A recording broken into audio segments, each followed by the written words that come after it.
அப்படி last time நம்ம பிளஸிங்கை பத்தி வீடியோ போட்டிருந்தோம்ல, அதுக்கு மோஸ்ட்லி அகைன்ஸ்டா பேசியிருக்காங்க.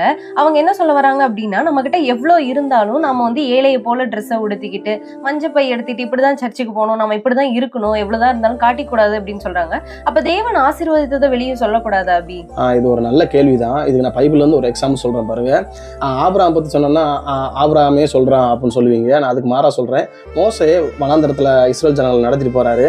ஆண்டவர் உங்களுக்கு ஒரு வாக்குத்தத்தத்தை கொடுக்குறாரு, அவங்களுக்கு ஒரு வார்த்தையை கொடுக்குறாரு. நான் உங்களுக்கு போங்க, உங்களுக்கு பாலும் தேனும் ஓடுகிற ஆசீர்வாதமான தேசத்தை நான் உங்களுக்கு கொடுப்பேன் அப்படின்னு சொல்றாரு.